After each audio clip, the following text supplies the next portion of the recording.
Good morning, everyone. Welcome to Twitch.tv/Ice Cream Uploads. How you doing? It's now 11:30 on Checks Day, Monday, Tuesday, Wednesday, the 14th of July. How are we all doing? Are you all good? You good? Welcome in. My name's Graham. How you doing? How you doing? I'm joined by the man that we call BB, and this... Hello. Yeah, this is The Scoop. We are Ice Cream Uploads in true Ice Creamy fashion. This is your Scoop, your daily dose of news from the world of video games and beyond. How the devil are we all doing today? You all good?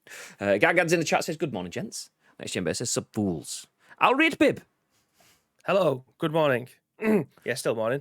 It is. We've got 31 minutes left. So yes, for those of you who don't know, we do go live each and every single weekday at 10 a.m. ish. 10 a.m. ish each and every single weekday. It's 11:30, so that's not too bad for us. So we'll take that. We'll take that. 10 a.m. ish each and every single weekday. We do go live on twitch.tv/Ice Cream Uploads.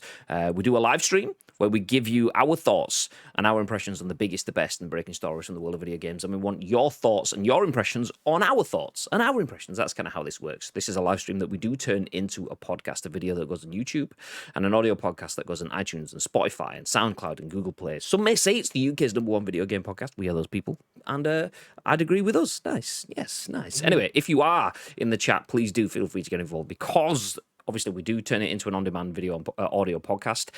Lots of people get to watch and listen on demand, but they don't get to get involved with us right here, right now in the chat. So please do that on their behalf. Before we do start, though, just a little bit of a reminder that ¡loot drop. All subscribers do get included into a giveaway. We now finally have Chappers' details, so we can get Chappers one of these, there we go, the Ice Cream Uploads esports jersey. We can get his version of that shipped out to him. Hopefully he'll have that in the next, it usually takes 4 to 6 weeks-ish. So, yeah, he'll get that at some point in the next year. Yeah, nice. If you want to win yourself a prize next month, maybe it's another jersey, maybe not. It's probably not going to be. Usually like to mix it up. But !loot drop will give you the details on that. I'm assuming you're all subscribers, right? You all know about that, right? You're all in the draw, right? Nice. The other thing to mention is !insert coin. We have a new discount code. So if you've bought something from Insert Coin already, and you thought, I can't use the code, I've already had my first time. Don't worry, it's back. Let me see if I think I updated it yesterday. Insert Coin. There you go. You get 20% off one order using our exclusive discount code ICU21. A bit shorter, a bit simpler, and rebranded for 2021. So ICU21, should I say, will get you 20% off your first order throughout the whole of 2021. Nice. But yeah, nice. How's things, babe? Yeah. Jesus. Yeah, good, great. Yeah, it's good, mate. Yeah. How much are over here? Come on. All right, Phil.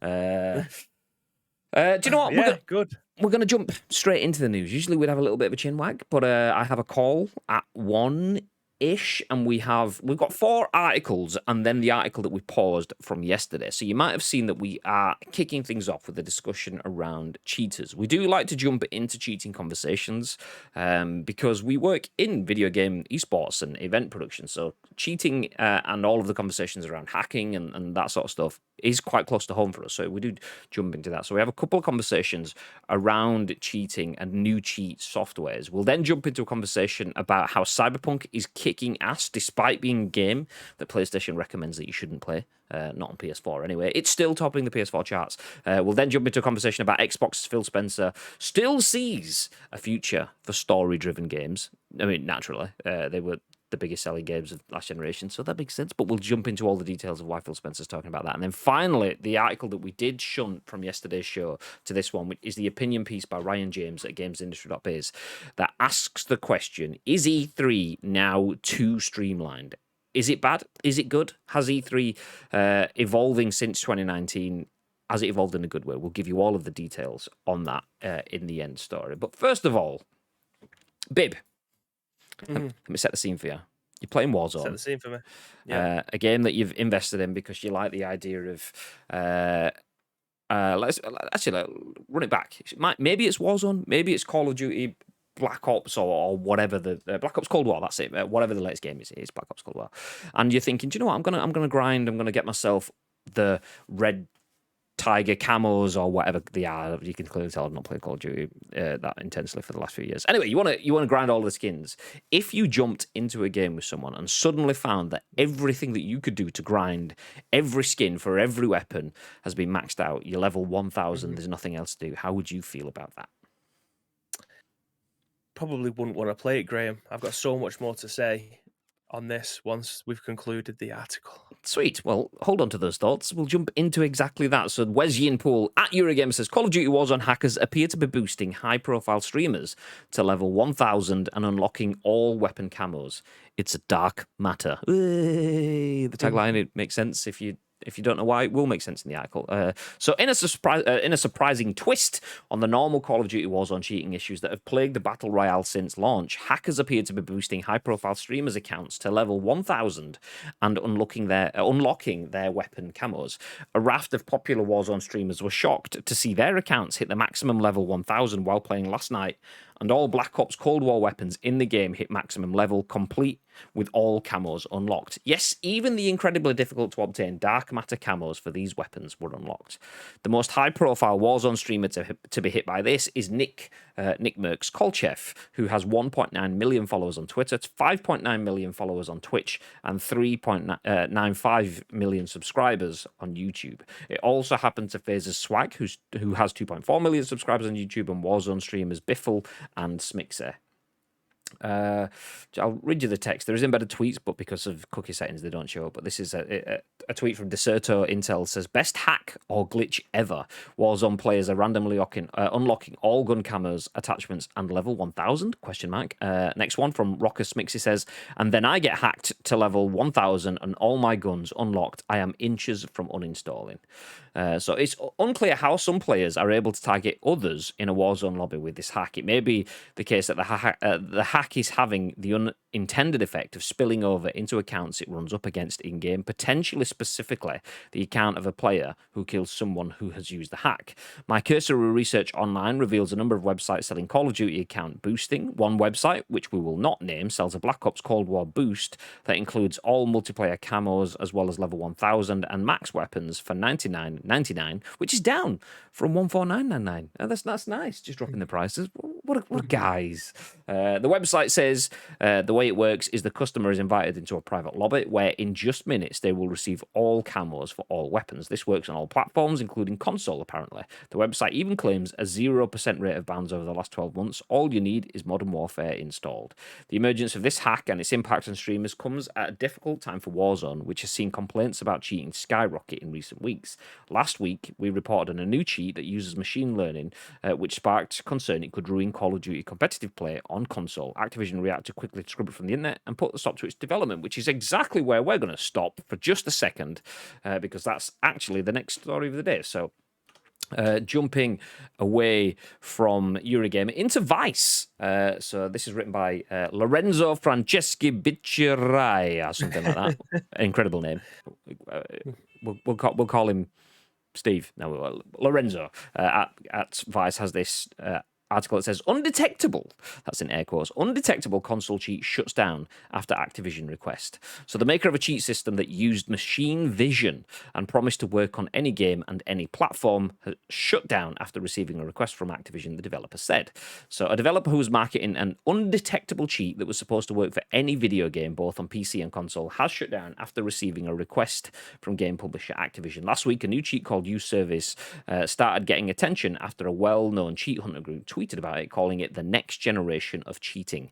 Kotaku and Ars Technica wrote about the cheat, highlighting its innovative approach and the fact that it promised to be platform agnostic. Whether it's actually undetectable is another story. Cheats and anti-cheats programs are always engaged in a game of cat and mouse. Curious users flocked to U-Service's Discord channel, but the cheat maker, who used clips of Call of Duty Warzone to demo his system on YouTube, also caught the eye of Activision, the publisher of that game. On Monday, the cheat developer, who goes by User101, deleted all the content on the cheat site and replaced it with a statement. So this is the statement. Team, this statement was not required. However, at the request of Activision Publishing Incorporated, I will no longer be developing or providing access to software that could be used to exploit their games. My intent was never to do anything illegal. At the end of the video that brought so much attention to this project, it stated coming soon. The software was never published. This type of technology has other actual assistive benefits. For example, by pointing a webcam at yourself, you could control movement without the use of limbs. Unfortunately, because of its potential negative impact, I will not be developing it further. Hours later, Uservice's Discord was also deleted. Only the cheats merchandise on Amazon is still up. User 101 did not respond to a message sent after the site shut down, and Activision did not respond to a request for comment. But User 101's statement clearly hints at what likely happened. Someone at Activision found out about the cheat, saw that it could be used in Warzone, and perhaps got a letter from one of Activision's lawyers, since User 101 specifically noted that they did not intend to do anything, air quotes, illegal. Last week, in an interview with Motherboard, User 101 explained how his cheat worked and said that he believed what he was doing was above board, given that his cheat did not rely on reverse engineering games or hacking their code. Quote, I created the world's first aimbot that will work on any gaming console through the use of artificial intelligence and deep learning, he said. My code is simply an automation software not geared towards any specific game. An aimbot is a type of cheat that helps gamers automatically aim at an enemy, and its standard offering in cheats... and it's a standard offering in cheats for first-person shooters such as Warzone or Apex Legends. What made Uservice different is that it relied on an external card, something called computer vision, and an emulated input devices, should I say. The cheat was designed to see what was going on in the game on a separate computer, recognize objects such as enemies in the game being played on the console, and send signals to the console's controller to help the player, according to User 101.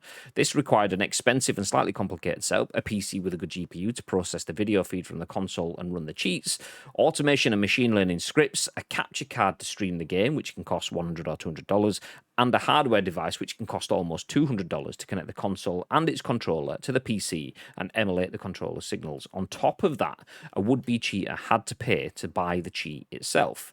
An employee of a games company who asked to remain anonymous because they weren't allowed to speak to the press confirmed that something like this can't be detected without creating the risk of false positives. After all, they explained, what this cheat does is simply what a controller can do. That said, it may be able to detect something like this if a game company detects that a previously mediocre player, i.e. Graham, suddenly becomes godlike, as Graham usually does. Nice, thank you. Though there is, of course, the risk of false positives, as the employee mentioned. The technique I am using only sends signals as if it were a player, User 101 admitted. And that's the cheat's biggest drawback. It would only level the playing field. It wouldn't really give the cheater anything they couldn't get if they just learned to play better. This kind of cheat can't offer something like wall hacks, a feature that highlights enemy players behind walls, and it can't really distinguish between enemies and team members. It only detects their shapes. Going up against a good player, you might win a one-on-one more often. If this aim assist feature can compensate for your lacking aim and skill, it will make a bad to mediocre player better, but someone with good aim and good anti-recoil movement will have no benefit from this program, said a person who tried the cheat, who asked to remain anonymous as they worked for a tech company and were not allowed to speak to the press. Do you know, I might as well finish up. Ironically, User 101 said he started to develop a cheat after he got frustrated by others cheating. Lol. Every single time I get killed, I question whether or not it was a pro player with tremendous situational awareness and extreme accuracy, or just a hack, he said. Well, it definitely won't be someone using his cheat. So that's the end of the article. I hope you all strapped in. That was a long old reading session to start off the show. The gist of what we're talking about, though, is that Call of Duty Warzone hackers are not just working on their own accounts, they're working on your accounts, potentially. If you get into a lobby with a hacker, you could find yourself boosted to the max, which is not something that's brand new. I've heard of this before. I remember, I want to say someone like a Syndicate or someone tweeting about it a few years ago, that they just had their account like go super high, and then it got like, it worked in the opposite way in the fact that someone kind of wiped it afterwards. I think like Activision might have seen it and wiped him back down to 0, but that meant that any progress that he had in the meantime was removed as well. That must have been 5 years ago or something like that, so that's not entirely brand new. But Warzone hackers are boosting accounts, maybe aiming for streamers, maybe it's just coinciding. As well as that, there are now undetectable AI-based cheat software systems. It's all going on in the world of hacking and cheating. Bib, what are your thoughts? Yeah, I'll be absolutely devastated if I was playing a game for the grind and then the grind was taken away from me. And the easiest way that I can say this, or the one that gets put into layman's terms, imagine you was started to play an MMO, whether or not it's Final Fantasy, ESO, World of Warcraft, right? The, if you was to start that game and had everything unlocked for you already, and you didn't have to grind for it and have to play the game to find new armor, find new weapons, would there be much point in playing those games? I know Warzone people aren't necessarily just going to unlock everything, but that's part of the grind, and I'm sure that is their end goal. It may not be the obvious right in front of you goal, but like you playing PUBG, for instance, it's your weapon mastery is your goal. You finish one gun, you move on to the next gun. Obviously, if the fight dictates that you can't use the gun that you're trying to master, you'll have to move on to a different gun and potentially try and win the fight. But the end goal is to try and get level 100 across all of your weapons, however that may be, whether that'll take 3 months, a year, 2 years, whatever. That is your end goal. It's not the one that's right in front of you. The one in front of you is to win the match. Long-term goal is to unlock all your weapons. If someone is able to do that for you in the blink of an eye, will that put you off playing the game? If you was to play PUBG later on and you was to come up against someone in the game that you've killed, their exploits then somehow interfere with your account and therefore everything gets unlocked, will that put you off of playing PUBG, or will it not bother you? No, it would bother me. It definitely would. So the way PUBG works is kind of different. So PUBG has your seasonal based goals, which is obviously your battle pass sort of stuff, and then to reference it in a Fortnite sort of way, anyone that's gone through a Fortnite season, you've got your normal missions and stuff, and then I say they do. I haven't actually checked for the last 2 seasons, but I know a couple of seasons ago they had stretch goals. So rather than land and kill 8 people today or something like that, it'll be kill 1,000 different players, or kill 1,000 different, or get 1,000 damage with shotguns in midair or something like that. Stupid goals that are ridiculous that you have to grind and grind and grind. The kind of goals that are so extreme, most people won't bother with them, or some people will only realise towards the end of the season, shit, I've actually done 800 damage with shotguns in the air. I only need 200 more damage, so would then start giving them little missions to go for. So that sort of stuff, the stretch goal kind of feel is kind of what I'm looking at this, because a lot of people will already push themselves through. I mean, I was driven by unlocking different camos and stuff for weapons. So Modern Warfare Remastered had, I think it was called the Regal skin set. So if you, like, say you could go through and unlock, I can't remember what the top skin was for a weapon. So say if, like, I've used whatever the Remington sniper rifle was called on Modern Warfare, R100, whatever, I don't know. If I get that to its top level, let's say that's a gold skin, and then I go to the next bolt action sniper rifle and get that to gold skin, and then unlock the Barrett 50 cal and get that to gold skin, and go through all of them. Once you've got all skins for all sniper rifles, you then unlock the Regal skin. So that's an absolute grind, because that requires shitloads of headshot kills, that requires just normal kills, that requires suppressed kills, long range kills, short scope kills, and so on for every weapon. So I did that, got the Regal skin for snipers on Modern Warfare. But if I'd have gone halfway through that and someone had pushed me to the end, I'd be like, well, fuck that can get in the sea. There's no way that I will be going through that process again, because it's enjoyable, but not enjoyable. It's one of those grinds that like, you might go through a game and if you get a fucking collateral headshot and you're like, oh, there's 2 headshots from my sniper in one bullet, that's fucking amazing. And then you go to the next game and you get no one. You don't get a headshot. You get a few kills, but it's all body shots or hit markers. Next game, no kill. Fuck. So it's kind of one of those. It's super rewarding when you do it, but it's also the grind that games are supposed to have. And if someone takes it away from me or resets it so I have to start it again, that's just not the balance of the grind, which was already teetering, is gone, and I wouldn't want to do it again. So it's shit. It's proper shit. And like I say, it's not new. Which Erodi Wan Kenobi, good morning by the way, confirms. He says it happened to me in Call of Duty World at War, which was a game and a half. Speaking of World at War, Mr. Bearded Edge is in the chat, who I spent many hours playing Call of Duty World at War with. Yeah, PS3 boys, baby. So yeah, he went from level 33 to max prestige, max level. What was that? Well, what was that? 50 or 60 levels per prestige with 10 prestiges or something like that. So you went from 33 levels to like 500 out of the way. Yeah. Yikes.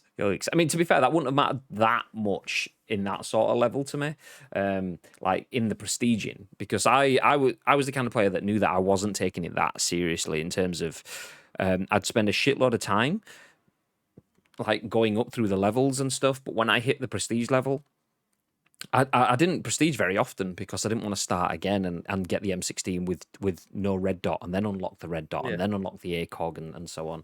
So it didn't matter. That's all part of the process, isn't it? That's for me. That if I'm starting a brand new Call of Duty game, I want to be able to unlock all of those things. I mean, this is. I imagine that 90% of the world will be fucking buzzing with the fact that they have had everything just unlocked for them now. Like they don't have to sit there for hours and hours and hours grinding a particular gun. Everything's just open. They can make whatever loadout they want. I'm sure they're really happy with that. But I feel like for games like that, I enjoy the grind.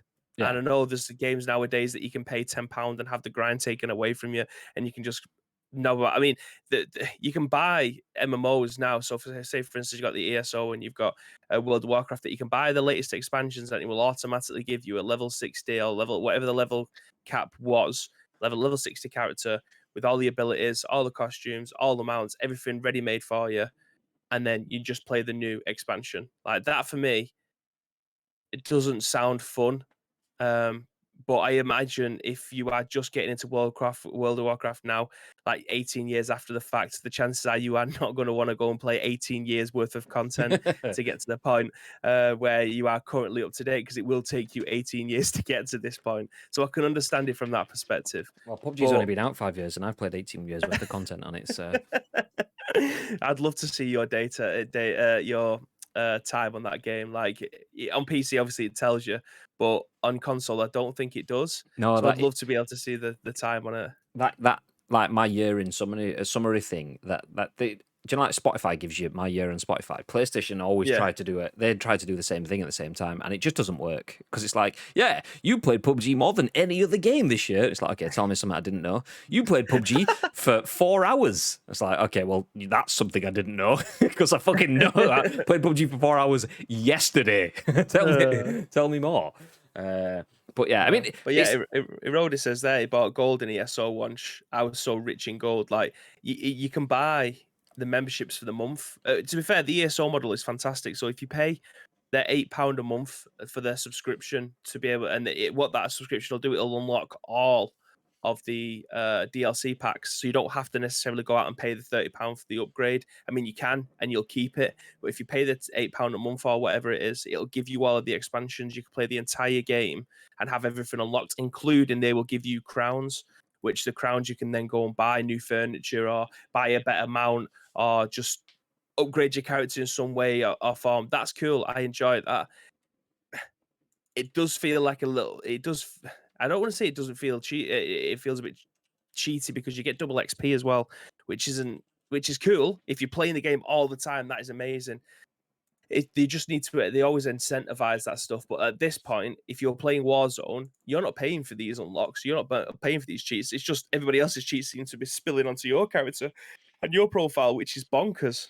Yeah, I mean, there is obviously there's some caveats that mean it's not as bad as you'd kind of maybe suspect. So like Callum says, if you were playing for the grind, you would have had Dark Matter months ago. I did it and locked it back in January. The max level 1000 is reset each season, so it's not much of an issue, which I do get. I do get it, but then again, you've got probably tons of people that are playing for the grind, but their grind is an hour a day.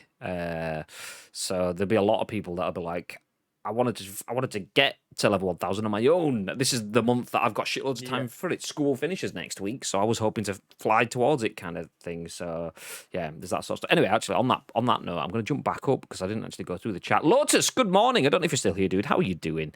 Next Gen Base says, "Fools." Hey, I think I got that one though. Chaos Theory says, a call at one wish. Does that call at one? Does that mean the call's actually yeah, call at one-ish? I get you. It was no, the call's actually at one. So it's only the scoop that has the ish. So yeah, although that is actually thing. So yeah, the scoop is the ish because everything else goes to that time. So the scoop is fitted around it. So everything else has times and that may overrun if it needs to or whatever, whereas the scoop fits in around it. That's why the scoop's the ish. Which is why we appreciate the guys that do come back each and every single weekday. The fact that we don't have a steady time. We have a steady-ish time, and you're still here. We appreciate it. Callum says, Treyarch released an update for this yesterday, and this can't happen anymore. People that have had their accounts unlocked will remain the same, though. Fuck. Unlucky. I mean, some people would like it. I actually might like it in that sort of sense, because if it's... Yeah, if it's not your main though, is it? Yeah, it's not your main. Exactly. For someone like me, if I'm jumping in, it's like the way I Call of Duty all the time is it's a change of pace for me. So if I jumped in and had more options, that'd be nice, but it's not my grind. If someone did it to me on PUBG, I would be furious. So it's horses for courses in that sort of sense. Erodi1 Kenobi says, topic of the week, Rushford should stick to school meals, Sancho should be Sancho, no, more penalties, and Saka, well, I cannot blame him as he was actually good. Get out of here. Asim says, Skynet confirmed, I for one welcome our new machine overlords. Yeah, that use service stuff. So obviously we spent a bit of time talking about Warzone hackers. That use service stuff is quite interesting. I'll jump back onto that one in just a second, though. So Next Gen Base says, Rashford stick to football when the government actually stick to politics. Anyway, video games. Activision Defo threatened to sue him to the ground and prosecute him. Yeah, no, the way this was a voluntary removal. I've gone through that one. Shit talking news story of the week. Old Trafford bombed during World War II and actually improved the ground. Get out of here again. I meant I paid like £400 for 200 million in-game currency or something. Yikes! I mean, if you played it all the time, then I don't see that being because this sounds like what's the word I'm looking for? Hypocritical. Because an MMO I feel slightly different in terms of it's not really pay to win a lot of the times in MMOs, because a lot of it is just cosmetic stuff. So like, for instance, in ESO, if you used to put a load of money into it, you don't necessarily have your character leveled up. You may pay to have a bit of more of an XP boost, but a lot of it is cosmetic. So you'll have like new furniture for your gaff, or again, new mounts and things like that. So putting £400 into an MMO it's not paid to win, so it's a completely different argument. It's like putting £400 into Fortnite. You're not paying to win. You're just paying to look, I'll say this in air quotes for you audio listeners, cooler, and having the kind of style that you like. Or it might be, I don't know, yeah, it might be Bruce Willis in there, or Rambo, or whatever. It's different. It's different. You know, it's not a pay to win mechanic, especially in an MMO. So yeah, I mean, £400. Damn, I bet you've got a nice house. Not as nice as Baby's house with 2 Lambos, a west lawn, an east lawn, a west lawn, an east-west. You get the point. Lots of stuff. Right. My amount on ESO is a giant cat. So what more can I ask for? I tell you what, I can ask for. People to retweet that tweet that I've just posted in the chat. Yeah, this is the Go Live tweet to let people know that we are live on air. And talking about hacks. So obviously we spoke a little bit about Warzone hacking, but use service. I love how the user 101 hasn't gone forward with his name. He calls his software a hack, but then also says that it's not really a hack because hacking is reverse engineering. But my hack is not a hack. And then says, this. The thing is, like, this skill, this bit of software could actually be really useful. So where did he say it? Fucking naive. That's what he is. Oh no, I don't know. I don't think it's naive. I think it's just stupid. Okay, I can't find a bit, but it was basically saying they can use like AI learning and deep learning algorithms to allow you to play the game without having to move your body. So the game you can play that. So that's like, okay, we're getting into the realms of maybe this is something that Special Effect and Co would like to hear about. So it's like when someone mentions that, you're like, okay, well, this is pretty cool. They're making some software that's potentially going to help the world. And it's like, if that was really what you were going to do with it, you wouldn't be making a Discord to tell people how to cheat and then selling the hack for games as cheats. It's always funny when you get someone that has the ability to help the world and then chooses profit over helping the world. Only at the point when they get pulled back do they go, oh, it could help the world. And it's like, yeah, it could have done, but you didn't go down that route, did you? So user 101 and new service. Yeah, great. Now, forward thinking, ways to help the world. Love the idea, but you didn't do that at all. Just because it can be used in that way doesn't mean that that's what it is. It's a blatant cheat that you've proudly said could get around any modern ways of or any current ways of tracking cheats. It's purely a chase for profit. It's a hack at the expense of other users that chases profit for yourself. And even if it's a nicer cheat, in terms of there's no wall hacks, you're not providing information that isn't available in the game. So that's kind of an easy way of defining a cheat. A cheat is using information or systems or knowledge that shouldn't be freely available to you in a game. And that could be in any sort of, like, stream sniping. People will say stream sniping isn't cheating, but it is cheating. If I can look at a stream, let's even down to PES, which I always say stream sniping is a bit of a soft cheat for PES because you have to then play the game against someone. So if I stream snipe Bibby playing PES and I get a match against him, I still then have to beat him. Bibby could still quite easily beat me. It's still an even table.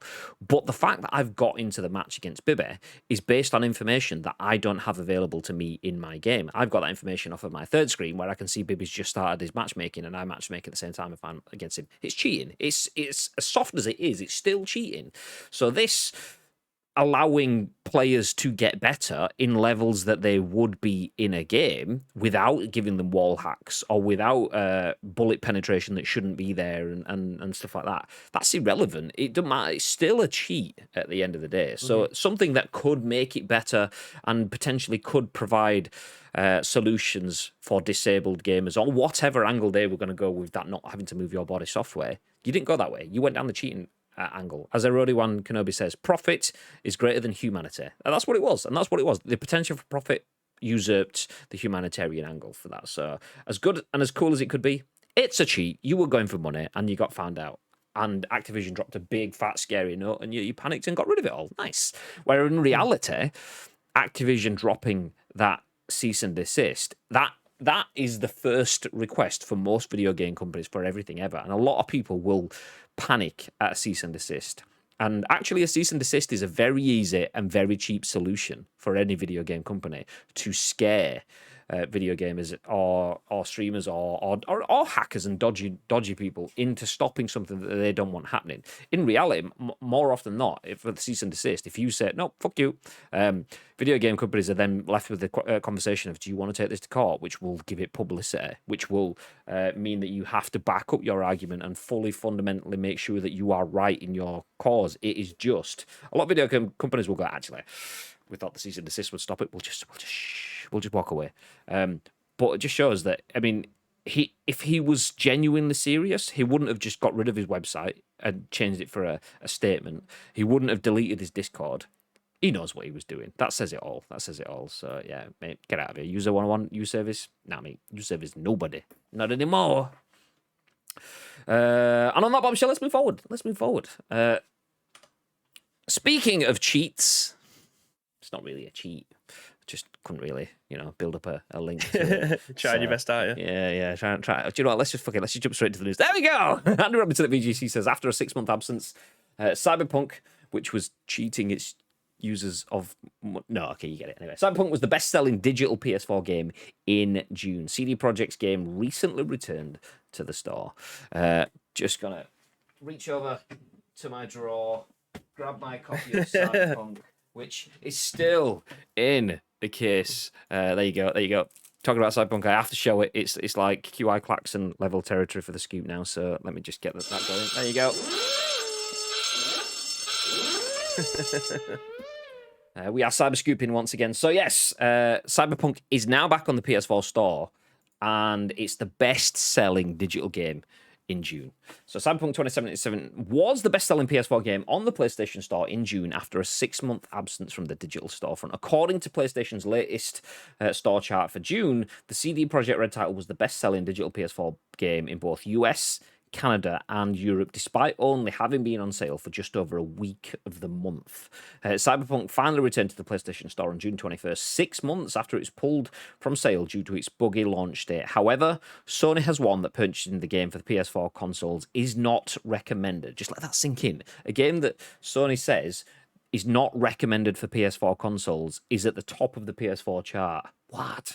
Cyberpunk 2077 had been unavailable on the PS Store since December 17th, 2020. Following 3 delays, the highly anticipated RPG released on December 10th with a host of technical problems, most notably on PS4 and Xbox One, resulting in the title being pulled entirely from the PS Store a week after its release. At the time, CD Projekt pledged to improve the title with future patches. It said March 2021's 1.2 update included over 500 improvements, but also said customers not wanting to keep the game could opt for a refund. Asked about the same situation in late March, CD Projekt's SVP of Business, Michal Novakovsky, said Cyberpunk's 2077 absence from Sony's digital storefront was possibly hurting sales across all platforms. Microsoft recently ended its no questions asked refund policy for digital copies of Cyberpunk 2077. Unlike Sony, Microsoft chose to continue selling the game, albeit with a warning which still states users may experience performance issues when playing this game on Xbox One consoles until this game is updated. So it's kind of like a trade-off, this. So we've got a game that PlayStation killed, PlayStation has allowed to come back, but still says we do not recommend, or it is not recommended to be played on the PS4, but it still tops the PS4 charts for an entire month, despite only being on sale for 25%-ish of that month. Is that because it's such a good game? Is that because of the expectation around all of the hype? I mean, this was hyped for about 7 years, but especially the last 24 months of its hype cycle was huge. Does that show just how successful a game can be if you market it effectively? What are your thoughts on this, Bib? With the fact that it's come back now and people are coming out in their droves to buy this game again, or to buy it for the first time, shows how powerful this game is to the community of gamers. Like, people know that this game, maybe not now, but it wasn't in a very playable state. If you don't own a PC or a PlayStation 5 or a PlayStation 4 Pro, the experience that you're going to have is going to be completely different than if you're playing on a PlayStation 4. Like, it's night and day, apparently. I still have it. It's up there. It's not quite in the cellophane, but it's up there, and I'm waiting to be able to play it. I'm kind of thinking, is now the time to jump in and play it, or do I want to wait the extra 3 or 4 months to get the PlayStation 5 version of this game? But it's clearly something somewhere has happened for people to come out and make this the number 1 best-selling game on PlayStation at the moment. It's weird. I can't put my finger on it until I try it for myself. And I guess that's what it comes down to. Like, people want to try it for themselves now. They know there's been a hot fix.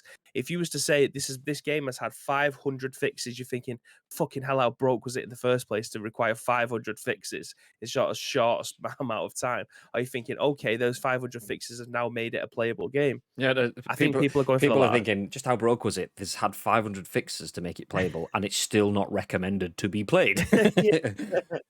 If you have a PlayStation 4, I don't have a PlayStation 5, so hopefully it'll run better. But yeah, I'm happy that the redemption arc is coming for this game. I feel like eventually we're going to get the game that we wanted, the game that we've been told that we should have, the game technically that you should deserve with the money that you would have spent on this game.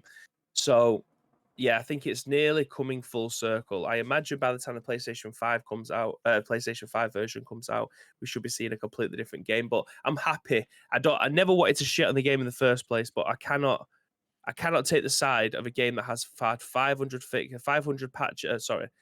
numerous patches and 500 fixes in the space of 4 or 5 months. In fact, it's a lot longer than that now, and it's like 7 months. I cannot back it. Like, the game was in such a dire mess, and I know there'll be people in the chat that played it and actually enjoyed it. But I can imagine if you played it and enjoyed it after 500 fixes, you're probably going to enjoy it more. But I want to be able to enjoy it for the first time that I play it, not have to replay it again to experience it in what it's meant to be. So I'm happy that this game is now being sold again. I'm happy that it seems to be in a better place. I'm happy that it's now topping charts. I am Also, a little bit skeptical that PlayStation said if you buy this now, that's it, no more refunds. That's, I mean, skeptical is clearly the wrong word because they know full well that if it's buyer's choice now. You've had 6 months of this game not being sold. It's entirely your choice. If you spend the money on buying it, don't come back to us. We've give you a no questions asked refund for so long. That's it. If you buy it, you buy it. Say it the way well, I say the way it should have been. It's the way it usually is for video games. It's tough shit. So they've been very polite in doing that initially. If you buy it now, tough shit. But I imagine you're gonna have a much better time playing it now than you did before. I love the fact that the game case has quite a big number on it. So I don't know if you can see it. Is it going to focus? Over 200 awards. And it's like, yep, that's still only 40% of the improvements that you added in a patch back in March. So yeah, you've probably multiplied your awards by 5 by the time we've got to this point. So yeah, big numbers, even bigger numbers on the improvement front. But fair play to them. 500 improvements is big improvements. I'll give them the dues in that sort of sense. It's a shit show. It will remain a shit show, and it should remain a shit show.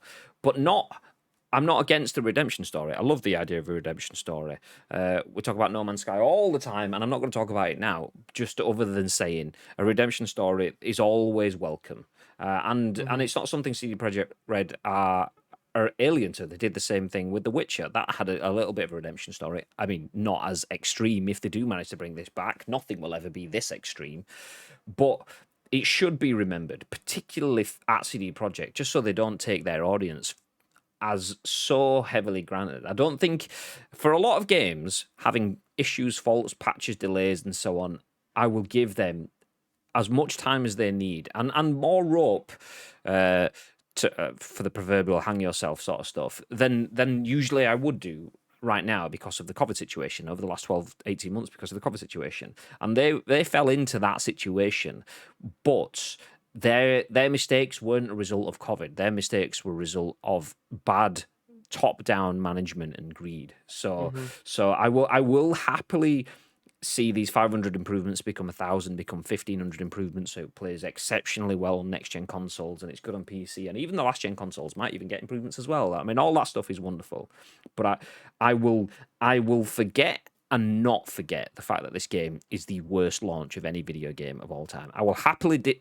let it go if they want to build and provide a good future, but I will not forget the past in terms of it shouldn't be forgotten. It was such a horrendous situation, especially when we were fighting all the way through trying to give them the benefit of the doubt. Okay, they've got 3 delays, they've got all these calls about overworking their staff, and they're actually a really good company because they're doing all this cool stuff, and they've got GOG and they've got us a TV program that has a quirky song that we can all sing in January last year. Toss the coin to you. Oh, there's wonderful. Yeah, all that stuff.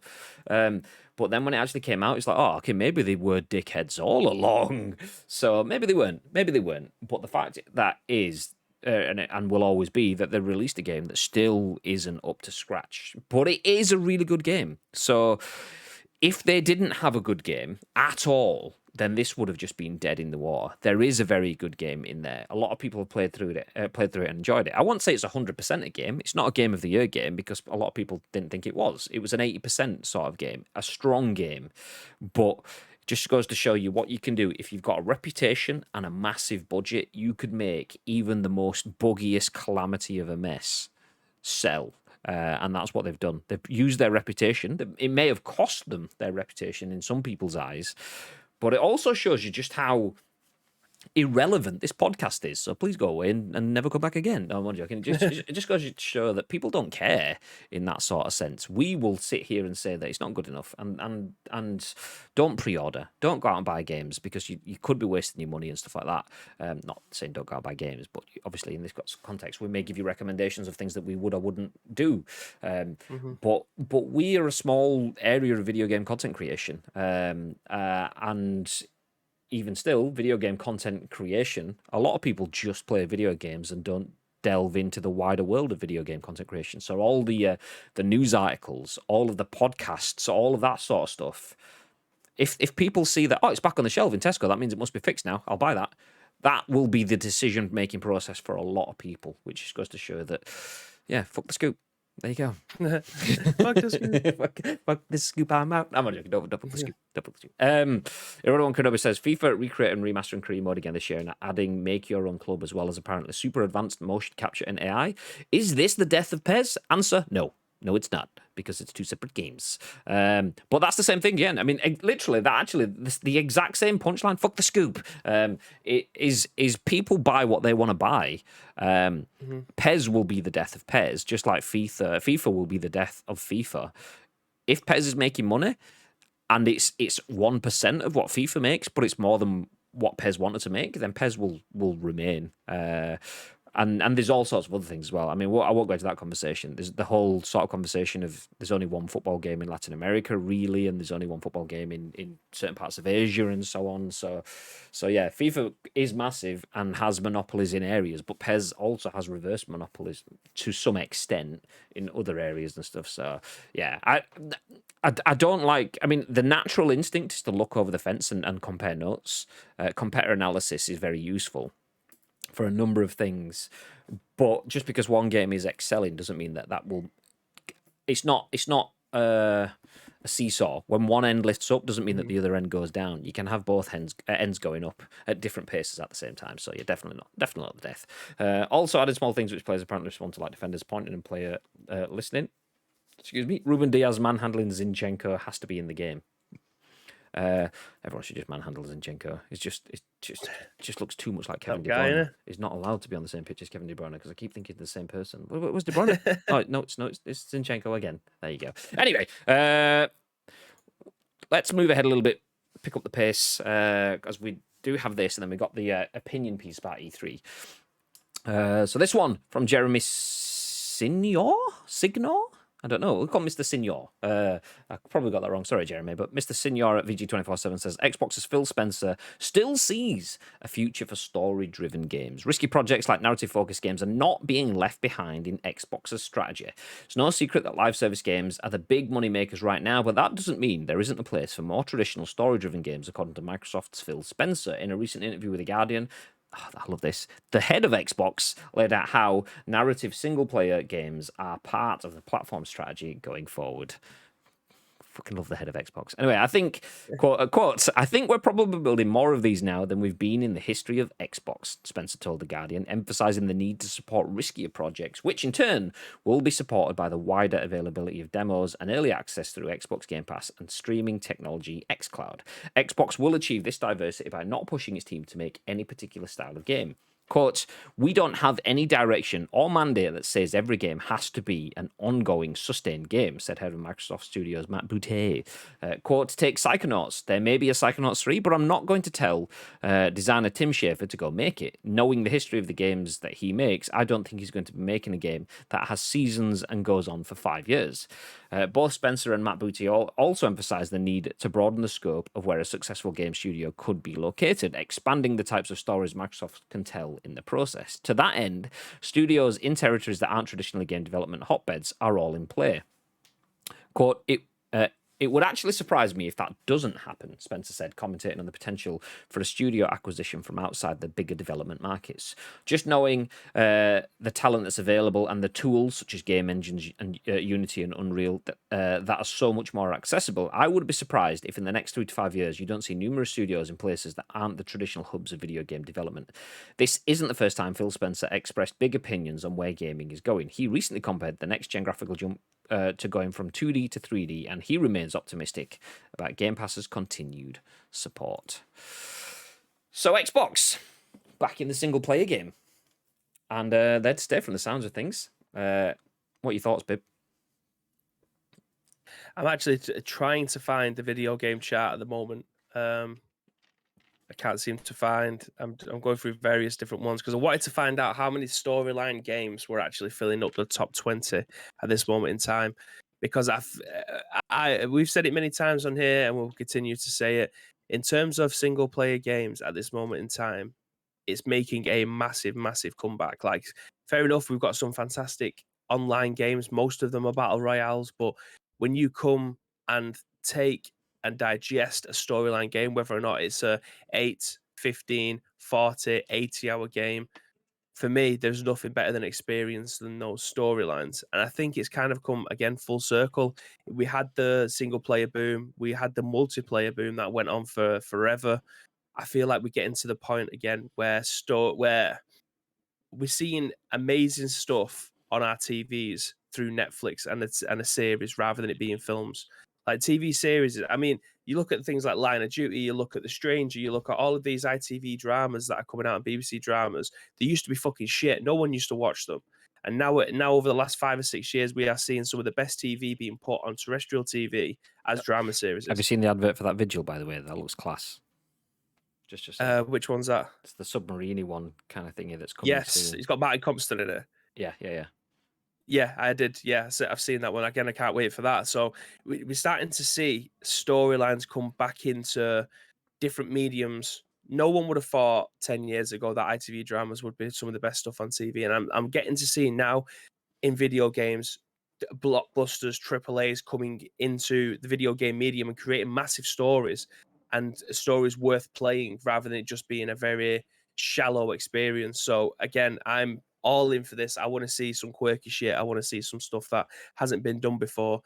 We're going to see some more Hideo Kojima shit, which just is just either mind blowing dog shit or whatever. It depends on what side of the coin that you're on. It could be just too weird for you to be able to play, but it could be crazy good.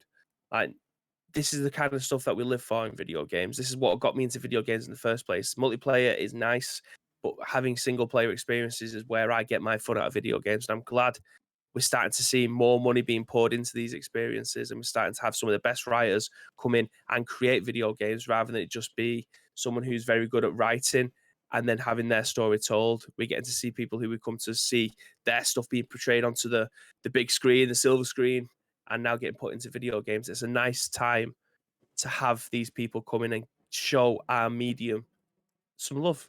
Yeah.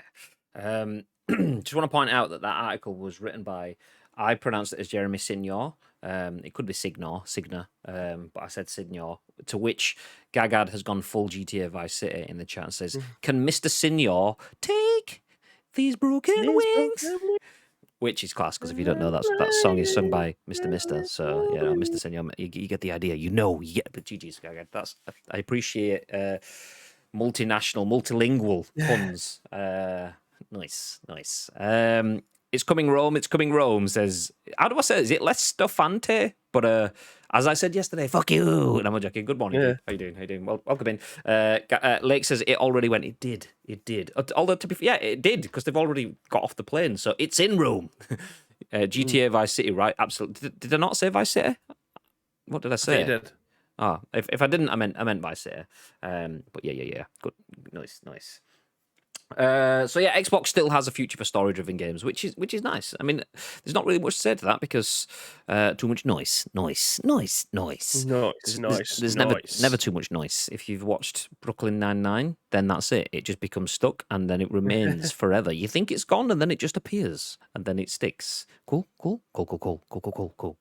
Nice. So yeah, on that bombshell, nice. Let's move on. Cool, nice. Cool, nice. Cool, nice. You get it. I'm doing it. Fine. Okay. Final news story. This one I'm going to leave on screen, but I'm actually going to read elsewhere. Do you know, actually, can you drop the link to this in the chat, so if people do want to read this one out, because this is an opinion. One. Yeah, this is an opinion piece by Ryan Janes at gamesindustry.biz, and it says, is E3 now too streamlined? And the tagline behind that says, Fan Census analyzes the coverage that emerged from this year's E3/Game Fest hybrid and compares to E3 2019 and last year's summer of showcases. So do you know what? Actually, I'll take it off screen, because it'll start to get muddy. Because as you can see, there's a lot of words. There's numerous graphs as we go down, and even more words, more graphs, more words and more graphs, more words and more graphs, and then we get to a conclusion. So I have lifted out still quite a lot of content from this article. So I've still got almost a full page of A4, but it gives us enough to have a conversation around this. Because one of the things that we've had a conversation on, actually, I'll put the discussing now on screen, so if anyone comes in, they'll know what's happening. Is E3 too streamlined? Question mark. And on screen. Boom. So one of the conversations we've had over the last few years is the ESA doing a good job with E3? They charge a lot of money. Do we need E3? Did 2020 prove that we didn't need E3 after we had a decent enough E3 in 2019-ish? We all got details leaked and stuff like that, but it existed, and then it didn't happen in 2020, and then it came back again earlier this year. How does it all stand? So this article basically goes through all of that, has loads of details, loads of graphs and stuff that you can look in if you want to do deep diving. I've tried to pull out enough to just get the top bits. So these are paragraphs I've pulled out. I will read the paragraphs in their entirety, so they may not link together as they would because they're obviously pulled out of the article, but we'll try to stitch it all back together at the end. So both E3 2019 and E3 / Game Fest 2021, so obviously E3 was all that happened in 2019, E3 and Game Fest, two separate events, happened in 2021. Just want to point that out. So both E3 2019 and E3 / Game Fest 2021 lasted a similar number of days, with headlining showcases from the usual suspects, including Nintendo, Ubisoft, Xbox, and Bethesda. So how did this compare when it came to press coverage, when looking at the top 25 performing titles from both this year's series of shows and E3 2019's E3 event? It's clear to see that 2021 has stronger support. 2021's average for its top 25 titles reached as high as 1,500 articles over the 7-day period, while 2019 capped at just over 1,200, highlighted by the fact more of the top performers for this year kept above both average marks. Basically, there was more coverage, more news articles, 1,500 articles this year versus only 1,200 articles 2 years ago when we had the last E3. So E3 / Game Fest, more content spread out a little bit better. Good, it's nice. So then we'll have a look then. So before we start claiming E3 is officially back, it's important to note that while press coverage on the whole is up, its quality isn't. Despite an average rise in roughly 300 articles between the two time periods, the number of headlining articles fell in 2021. As a result, the share of headlining articles per product for this year is less than half. Compare this with our analysis last year, and that gap is even bigger. Another thing to note for this year is that the average output per site a product might receive falls below that of 2019, meaning that while more sites may be reporting on the event, they're offering less content individually. So again, sure, there is plenty of noise surrounding this year's E3 / Game Fest, but it's a more muddled noise drowning out focus pieces for individual titles. Okay, so we're getting a lot of content talking about E3 and everything in one, but nothing talking about specifics. So we jump a bit further forward. It says, focusing purely on the debuts of new titles over the past 3 years, E3 2019 announcements made during summer 2020 and 2021's E3 / Game Fest, there definitely seems to be stronger responses from press for those done at digital events in the last 2 years. In fact, the top 5 spots are 2020 and 2021 announcements. This goes for both key influencers and press, the former dropping a massive 41% in terms of video count, and the latter an equally eye-opening 39%. This perhaps highlights a shortcoming when it comes to a fully digital show. The thing with the traditional E3 event is that it was never just about the showcases and conference. You had the show floor too, where press, influencers, and even consumers since 2017 were able to see and play, and more importantly, play these games for themselves. So while E3 / Game Fest this year may have had extended gameplay for a handful of games, opinions are still limited to the video content publishers are willing to produce. As a result, it feels like press and influencers simply don't have the same resource they might have from playing demos for themselves, limiting their output. So let's reflect on that for a moment. Does this mean that digital events are a less effective method when it comes to organically creating content opportunities on social platforms? The data would certainly point towards that theory. However, let's not forget that the figures from 2021 come with one major caveat: limited hands-on opportunities. The absence of playable demos and extended footage really leaves an impact on the type of content being produced. So lots of stuff there. There is a lot more data. There is a lot more graphs. ZK Hammer says, graphs and words is life. Correct. Nice.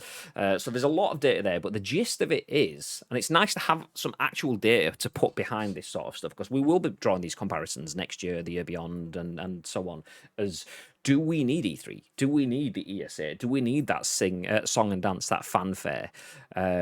And the gist of it is, maybe we do, which I kind of like the idea. The fact that E3 still has its place, the fact that there was more articles overall, and quite a considerable chunk. Because if you've got 1,200 articles a couple of years ago, and we're up to 1,500 articles, or was it 1,200 articles last year? I think it may have been 1,500 this year. So that's an increase of 300. That's 25% increase by having the physical song and dance physical, the whole wrapped up in one area rather than spread out throughout the whole summer.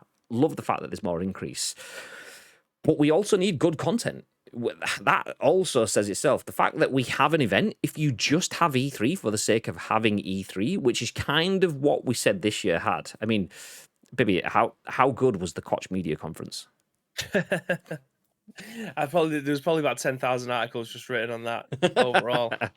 So Koch Media had a conference, and one of the bits that I didn't pick out to put into that summary was that people want to see games. People don't want the talk. People want to see. Yeah. E3 is about the experience of the game, not the why and the who and the what and the where and the when. That's your GDC, that's your game developers conference sort of stuff. Whereas this E3, because people were still trying to feel the difference between a fully physical event to a fully digital event to kind of an amalgamation sort of event, which is what this year's has been. People were still trying new things, so we got developer-esque conferences. We got Take-Two's roundtable discussion, which was more like a State of the Nation company address. We got Nintendo doing Nintendo things and stuff, which meant that the content just wasn't what people expected, which meant that you didn't get any deep content. There was no major releases that people could get behind. So yeah, that's shown. The fact that when we did get trailers, when we did get new releases, new articles, E3 exploded. But yeah, so there is a place for E3. Definitely, it's nice to have some data that shows that E3 has been successful. It led to more articles, but it needs to be done right. And this year's, yeah, it was feeling the way. E3 and its competitor, Summer Game Fest, which were pretty much the same thing for a lot of people, working together with good announcements from Nintendo, Ubisoft, Xbox, Bethesda, EA, if they do go there next time, maybe a Sony turn up or whatever, and then it could be a big thing. Nice. But yeah, interesting article. If you have 20 minutes, because you're probably going to need a little more than that as well to go through all the graphs. It's definitely worth a good read if you're interested in that sort of stuff. If not, don't worry, we will have you covered. We'll keep you up to date with all of the events and stuff as they happen. But it's nice to have a little bit of a foundation to base those future conversations, because we do have more content coming. It's only 8 days until the EA Play content, which we still haven't even sorted out yet. So we've got more content like that coming in. And next year, obviously, we'll have the E3. We've got Gamescom coming in August as well. So there's a lot of content still coming, but it's nice to have foundations to see how the world is reacting to E3 and how E3 is currently sitting within the whole COVID situation. So yeah. There we go. What I will say about that article, though, is I I agree with most of it, but not all of it. The fact that there's more articles being pumped out is purely an SEO thing. Like, they are reporting on every single game in a separate article. They may only write 2 lines about the game that they're potentially going to be talking about, but then they'll spend the next 3 paragraphs talking about what else is happening and then send you to other paragraphs. So they're just putting embedded links to other articles that they probably want more traction to, or know it's a bigger story for the sake of it. So the fact that there's more articles, I wouldn't necessarily look at it as a massively good thing, because being a video game show where we talk about other people's content, read that out, we obviously give them credit. And every single show if you go into the description, you'll be able to see all the articles that we do talk about.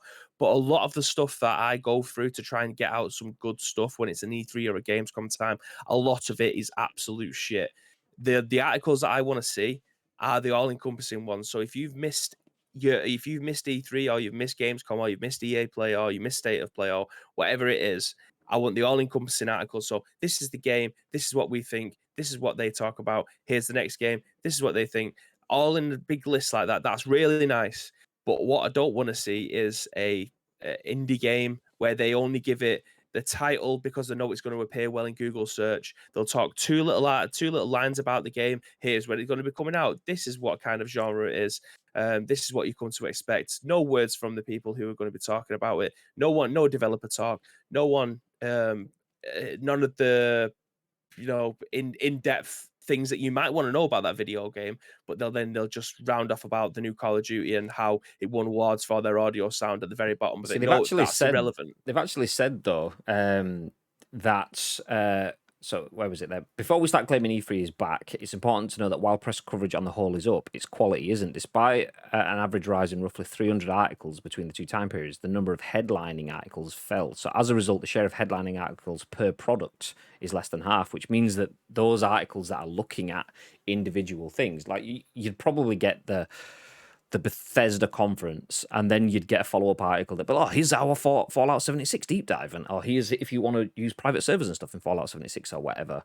There's none of that extra stuff, so they aren't actually giving the headliners. There's more summary stuff, but yeah, that's where they say it's more of a muddled noise drowning out focus pieces for individual titles. So it's probably a bit of both.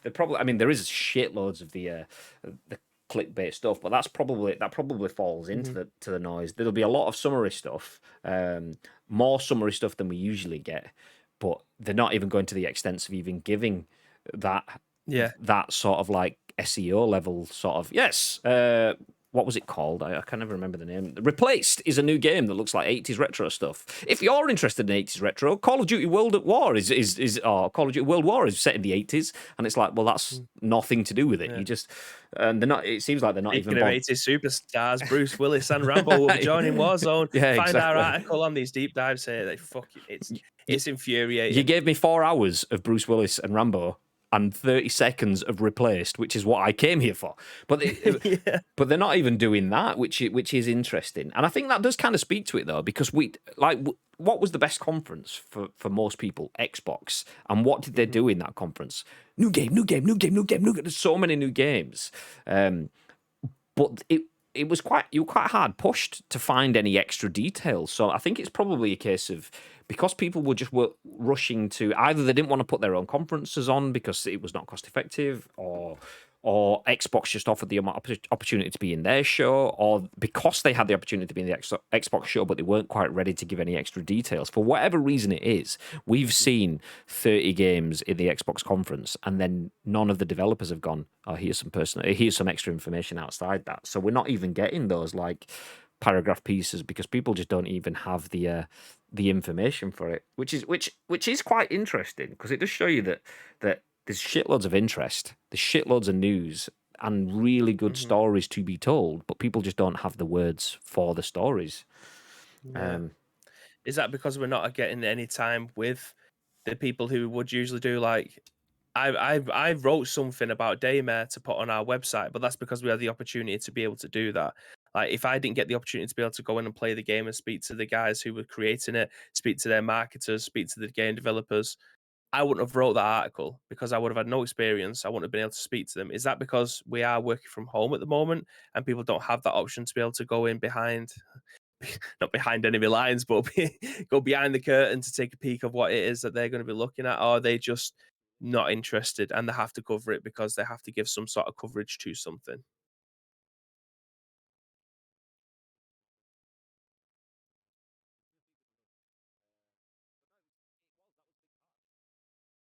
Hello?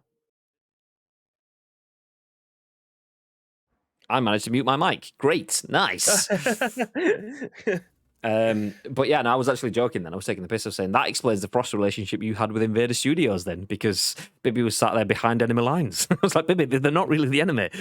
All right, yeah, nice, yeah. But yeah, Invader Studios, we saw it at Gamescom. We got behind closed doors. Bibby played some Daymare. I sat and watched Bibby do fucking world-class things in record time. Invader Studios were all lovely. This was nice. But that's exactly it. I didn't pull that bit out too much. But there was a bit that mentioned... there you go. The thing with a traditional E3 event is never just about the showcases and conferences. You had the show floor too, where press influencers and even consumers were able to see more and more importantly play these games for themselves. While E3/Game Fest this year may have had extended gameplay for a handful of games, opinions are still limited to the video content publishers are willing to produce. So that means we could only eat the food that they put out in front of us. The fact that Bibby was eating from his own daymare banquet at Gamescom was irrelevant. That didn't happen at this E3. So yeah, it shows that there is still a place. And it then does pose the question of, can that just be done with demos? If you just push out demos to the world and people can download games in the Steam Summer Game Fest or whatever like that, will that fill the gap? Potentially it could do. But until we figure that out, we are still in a world where E3 can give us massive numbers online, but it just doesn't have the same scale. There is longer tail drop off. You don't get the extra stories. You don't get that clickbaity. Whether it is clickbaity or actually detailed articles about that 80s game that suddenly merges into a Call of Duty World War sort of like Cold War reference kind of thing. That stuff didn't happen because people aren't meeting in the back rooms behind enemy lines, knives out and stuff. So yeah, there you go. We'll wrap things up there. Though. Thank you everyone for joining. Thank you for Chappers for letting me know that I was muted. I was like, what the fuck? Why is Bibby not responding to me anymore? But yeah, let's give you a quick recap of what we spoke about. So that last bit that we tried to condense is actually a long old article from gamesindustry.biz talking about, is E3 now too streamlined? Are we just giving you the content and done? Do we need more content? Do we need game demos? Do we need hands-on access from the physical show? Probably. To make things continue, to give games the proper highlight in, because it mentioned about that the big games have big successes. The little games can get lost in the success of the big games, or just the general conversation about Xbox as a whole. So yeah, E3 could potentially be too streamlined. That's how we finish things off. But we started off by talking about Warzone hackers that have got a new way of boosting that can boost you to the high level, not just them. And tough. You just stuck level 1000, everything unlocked. Good and bad about that, but yeah, the fact that you've not got a choice is bad. Elsewhere, an undetectable cheat that could have been used in Warzone as well as other things has been shut down at the request of Activision. Use service developed by User 101 is something that basically uses your controller to get cheats into the game, so the systems can't track it. Anyway, after shouting his mouth off saying it's a wonderful cheat, he's been shut down. And then at that point, decided that it could have been used for the world, but it's too late. It's not useful for the world when it's a cheat. So anyway, it's gone. Get out of here. Cyberpunk isn't gone, though. It is back officially. It tops the game chart for June, despite only being on sale in June for a week. Cyberpunk is the top-selling PS4 game for the month. Also, at the same time as PlayStation recommending that people do not play the game on PS4. So do as you told people, nice or not, as it seems. And not just about PlayStation, Xbox are in the news as well as Phil Spencer, the Xbox head. There you go, love that, the head of Xbox, not Xbox boss. Xbox boss. Yeah, him, that guy. Phil Spencer does see a future for single-player, story-driven games on Xbox. Not just live service, open-ended, big money makers. They see some. I mean, what we're getting, Last of Us-ish games on Xbox. I mean, they've got enough studios. We could definitely see some stuff like that. But anyway, if we do, we will keep you updated. For now, though, we're going to drop off. I will not be back. I do have a call in 20 minutes, so I'm not back on this afternoon, though. Bib, are you playing games? Mm-hmm. Yeah, but I don't know what. And I don't know for how long, because I'm fucking sweating my back out in this room already. It's like 21 degrees in Manchester, so yeah, I might play for a couple of hours. I don't know what, though. What do I want to play? Vice City? I mean, I could boot up Vice City again. Yeah, there's absolutely no problems in doing that. I might just do that. State of Decay? That'd be a lot easier, wouldn't it? I kind of fallen out of love with it for the time being.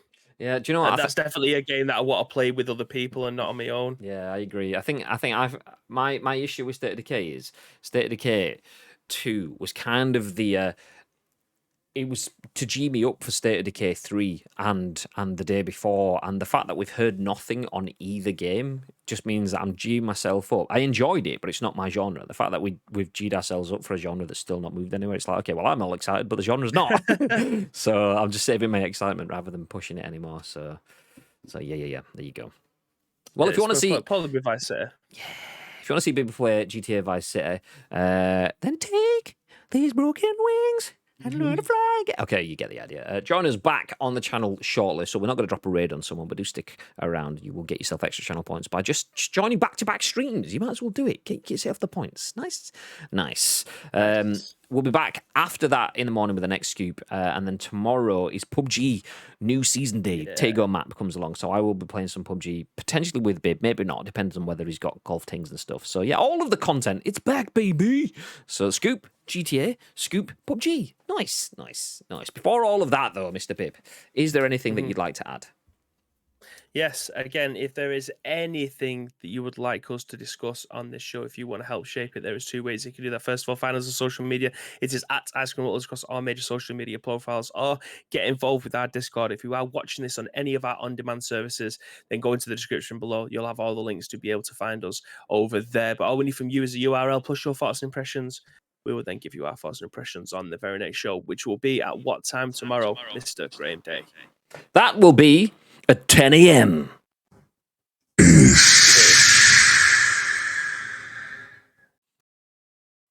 10 a.m.-ish.